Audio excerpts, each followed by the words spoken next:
Pranab Mukherjee RSS के साथ, यह बात देश को हजम नहीं हो रही है। कांग्रेसी खेमे में भी इस बात के बाद लगातार महायुद्ध की स्थितियां बनी हुई हैं। हर किसी की जुबान पर बस एक ही सवाल है, आखिर क्यों एक कांग्रेसी नेता आरएसएस के मंच पर है। लेकिन आज हम आपको बताएंगे, भारतीय राजनीति से वनवास की ओर भेजे जाने वाले प्रणब दा भारतीय राजनीति में कौन सा नया मास्टर स्ट्रोक गेम खेलने वाले हैं। 31 अक्टूबर 1984 को इंदिरा गांधी की हत्या के बाद राजनीतिक हलकों में यह बात उठी थी कि कौन आखिर भारत का प्रधानमंत्री बनेगा। किसी का नाम नहीं सूझ रहा था। एक मंजे हुए राजनीतिज्ञ का नाम सामने तो आ रहा था, लेकिन किसी के पास इतना कलेजा नहीं था कि वो उसका नाम लोगों के बीच उछाल सके। वो नाम था प्रणब मुखर्जी। नाम सामने आए इससे पहले कांग्रेस के आला कमान तक इस बात की फुसफुसाहट के द्वारा ही सही, लेकिन मैसेज पहुंच गया था कि प्रणब मुखर्जी को पीएम बनाने की बात कही जा रही है। उस समय कांग्रेस आला कमान ने गुस्से में भौहें तरेर ली थी। जिन्होंने उनका नाम आगे बढ़ाया, उन्होंने भी कुछ समय के लिए गूंगा बहरा होना उचित समझा। इसके बाद कांग्रेस आला कमान ने राजीव गांधी का नाम सामने लाया।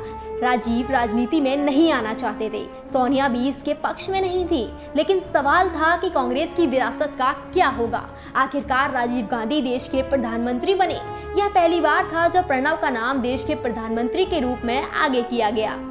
21 मई 1991 को राजीव गांधी की हत्या हो गई। एक बार फिर देश के प्रधानमंत्री के रूप में नामों का अकाल पड़ गया।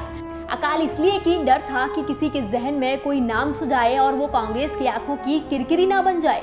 अन्यथा ना तो कांग्रेस के योग्य में नेताओं की कमी थी और ना ही ऐसे नेताओं की जो खुद का नाम प्रधानमंत्री के लिए सबसे उपयुक्त समझते थे। इस बार भी प्रणब मुखर्जी का नाम राजनीतिक हवाओं में गूंजा। कुछ लोग धीमे स्वर से ही प्रणब मुखर्जी के नाम को आगे करते हुए बोले कि क्या हर्ज है अगर प्रणब मुखर्जी को पीएम बना दिया जाए। लेकिन देश का प्रधानमंत्री विश्वनाथ प्रताप सिंह को बनाया गया। यह दूसरी बार था जब प्रणब मुखर्जी देश के पीएम नहीं बन पाए। प्रणब ने कांग्रेसी राजनीति के लिए एक और परीक्षा दी। कांग्रेस जब जब विपक्ष की राजनीतिक चक्रव्यूह में घिरती गई, प्रणब ने संकटमोचक की भूमिका निभाई। हर बार विपक्ष को प्रणब के जवाब से मुंह की खानी पड़ी और कांग्रेस इस तरह संकटमोचक के नए अवतार से हर बार मजबूत होती गई। कांग्रेस ने इस दौरान प्रणब की तेज तर्रार छवि को करीब से महसूस किया।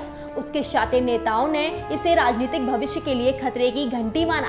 मतलब कांग्रेस आलाकमान और उसके आगे पीछे घूमने वाले नेताओं की जुगलबंदी प्रणब के खिलाफ थी, खासकर पीएम पद के खिलाफ। इसके बाद एक के बाद एक नेता प्रधानमंत्री बनते गए। हर बार पहले से कुछ कम तो कभी कुछ ज्यादा प्रधानमंत्री के तौर पर प्रणब मुखर्जी का नाम सामने आता रहा, लेकिन उन्हें कांग्रेस ने कभी पीएम नहीं बनाया। आखिर कांग्रेस ने प्रणब को पीएम क्यों नहीं बनाया? इस सवाल का जवाब जितना आपको और हमें पता है, उससे कहीं ज्यादा प्रणब मुखर्जी को पता है। चूंकि प्रणब मुखर्जी की छवि कभी भी कट्टर नेता की नहीं रही, इसीलिए वे खुद को लेकर कांग्रेस के किसी भी कदम का कभी भी विरोध नहीं किया। लेकिन प्रणब चुपचाप एक सदे हुए राजनीतिज्ञ की तरह सब कुछ देखते और समझते रहे और शायद इस इंतजार में वे सब कुछ सहते रहे कि अभी ना तो उन्होंने राजनीति से संन्यास लिया था और ना ही उनकी दावेदारी खत्म हुई थी। मतलब उन्हें अभी भी भारत के प्रधानमंत्री बनने की कहीं ना कहीं उम्मीद थी और कांग्रेस ने प्रणब की इस ख्वाहिश को भांप लिया था। यहाँ से कांग्रेस ने एक ऐसी राजनीति स्टार्ट की जिसके बाद प्रणब का नाम कभी नहीं उछला और प्रणब की सक्रिय राजनीति में आने की इच्छा शक्ति पर भारी ओले पड़े। प्रणब दा को कांग्रेस ने राष्ट्रपति बना दिया। अब समय समय पर राजनीति की जो प्रणब लहर चल रही थी, वो कांग्रेस और जनता की नजरों में हमेशा हमेशा के लिए थम गई।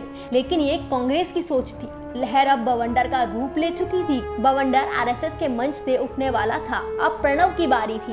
कांग्रेस ने प्रणब को जो राष्ट्रपति बनवास दिया था, उसका समय पूरा हो चुका था। कांग्रेस या किसी भी पार्टी ही नहीं, देश की जनता ने भी नहीं सोचा था कि प्रणब ये दांव खेलेंगे। कांग्रेसी खेमे में जमकर खलबली थी। पूरे देश की निगाहें प्रणब मुखर्जी और आरएसएस के मिलन पर थी। देश ने नागपुर में प्रणब के भव्य स्वागत को देखा भी। भाषण चाहे जो भी हो, उसके अर्थ चाहे जो भी निकले, लेकिन प्रणब ने आरएसएस के साथ मंच शेयर कर दिया था।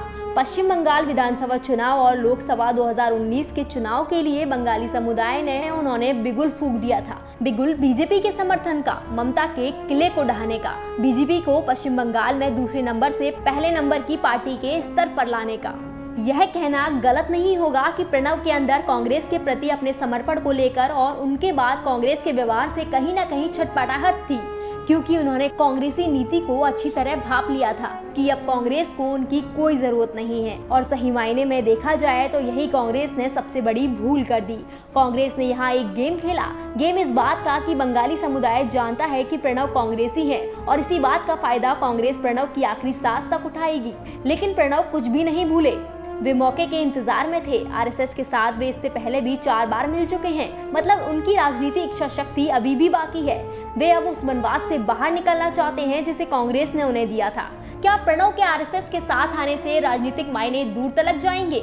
इस बात में भी दम है, क्योंकि आमतौर पर किसी भी राजनीतिक व्यक्ति के आरएसएस के कार्यक्रम में जाने की कभी भी परंपरा नहीं रही है और किसी भी कांग्रेसी व्यक्ति की तो हरगिज ही नहीं।